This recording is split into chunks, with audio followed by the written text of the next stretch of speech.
पहली बार मस्जिद जाते शैतान बोलता है ओ हो जा रहा तू मस्जिद को, अंदर मस्जिद में जाते की बोलता देख तेरा फोन का दोस्त आने वाला है, फोन आने वाला है। मैंने आज एक 27 साला नौजवान से ये पूछा कि बताओ तुमको मौजूदा भारत कैसे लगता है। ये 27 साल का नौजवान है,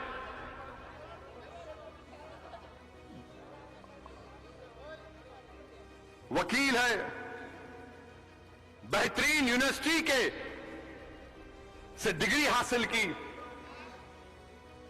मैंने कहा बताओ कि तुमको मौजूदा भारत कैसा दिखता है।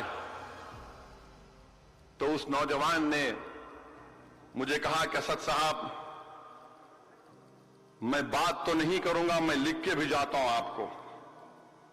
उस 27 साल के नेक और काबिल वकील ने मुझे ये कहा कि ये जो मोदी का न्यू इंडिया है, उस नौजवान की बात सुनिए आप। नौजवान कह रहा है कि असद साहब जब आपका जनरेशन जवान था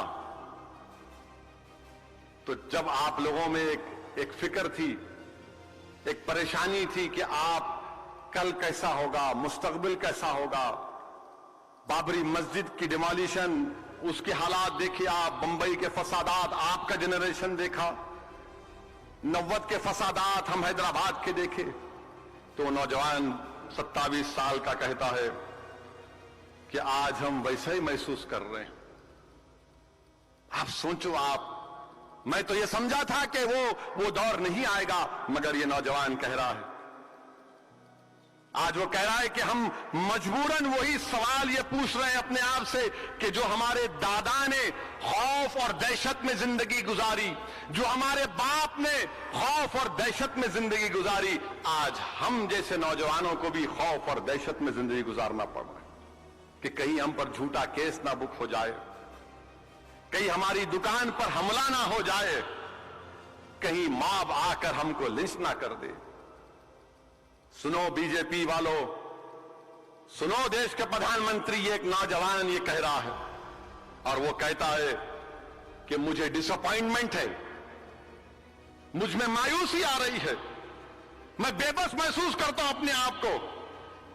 क्यों मायूसी और बेबस क्यों महसूस करता हूं? इसलिए कि आपने मेरे ट्रिपल तलाक को क्रिमिनलाइज कर दिया।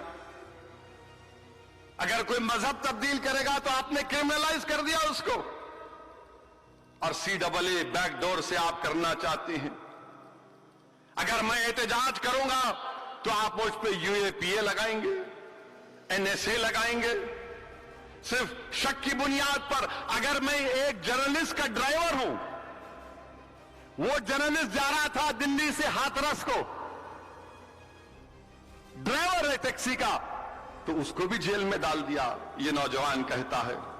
अगर मैं सिम काट दिया तो मुझे जेल में डाल देंगे, जैसा दिल्ली में फैजान खान को डाला।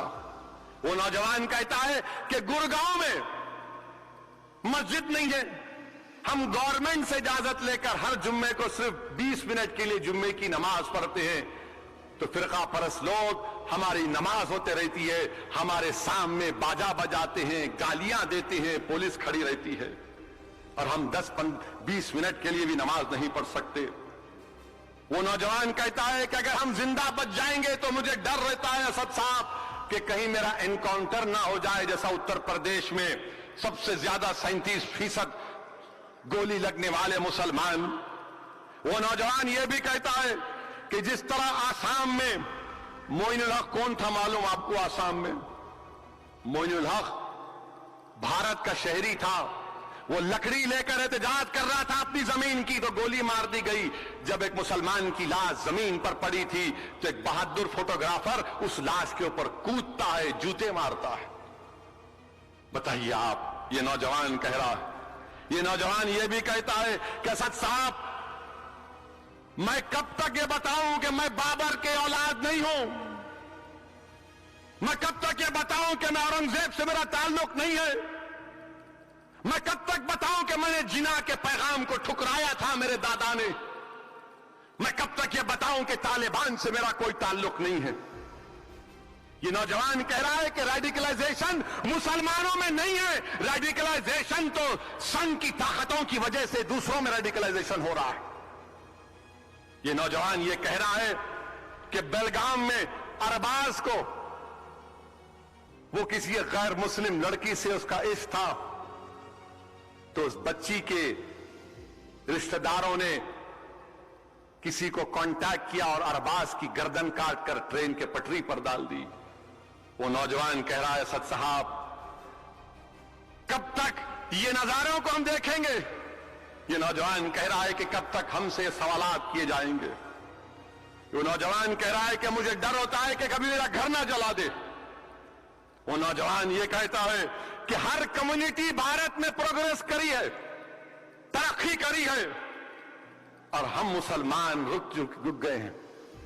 انٹر موبلٹی جس کو انگریزی میں کہتے ہیں کہ اگر ان کا باپ کم پیسے کماتا تھا تو بیٹا اس سے زیادہ کماتا ہے، ترقی کرتا ہے، انٹر موبلٹی۔ وہ کہتا ہے کہ مسلمانوں میں کوئی انٹر موبلٹی نہیں ہے، اور پھر وہ آخر میں کہتا ہے کہ ہم کو اپورچونٹیز نہیں ملتی ہیں۔ اور وہ ایک اہم بات وہ نوجوان کہتا ہے کہ ہندوتوا کی وجہ سے جو میرے ہندو دوست تھے، جو میرے بزنس پارٹنر تھے، وہ سب مجھ سے دوری اختیار کرتے جا رہے۔ مودی جی، یہ ایک 27 سال کے مسلم نوجوان کی آپ بیتی ہے، کیا اس میں سچائی ہے یا نہیں ہے؟ بتاؤ آپ۔ یہ ایک نوجوان تکلیف سے کہہ رہا ہے، قابل نوجوان ہے۔ میں نے پوچھا بتاؤ تم کو کیسے لگتا ہے جو بی جے پی بولتی نیو انڈیا؟ میرے عزیز دوستوں اور بزرگوں، ہم کو اپنے حوصلوں کو بلند رکھنا ہے، ڈرنے اور گھبرانے کی ضرورت نہیں ہے۔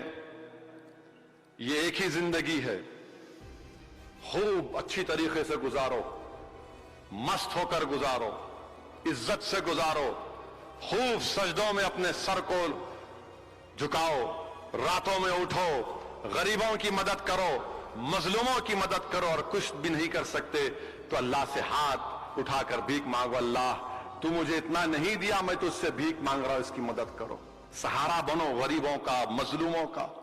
یہ مت دیکھو کہ مسلمان ہے یا نان مسلم ہے، مدد کرو ایک دوسرے کی، اپنے کردار کو اچھا کرو، بے حیائی سے دور رہو۔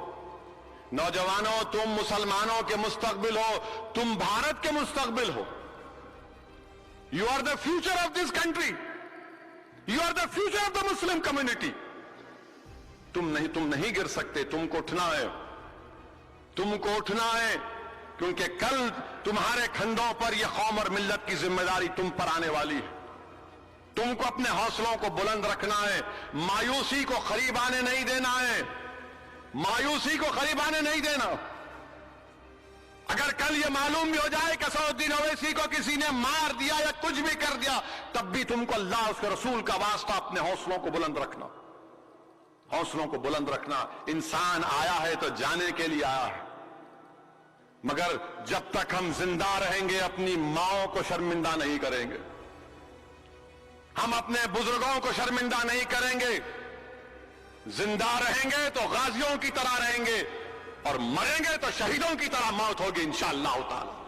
مگر اپنے حوصلوں کو بلند رکھو، متحد رہو، مسجدوں کو آباد رکھو، مسجدوں کو آباد رکھو۔ جاؤ کم سے کم ایک وقت کی نماز، 2 وقت کی نماز، جاؤ مسجد کو۔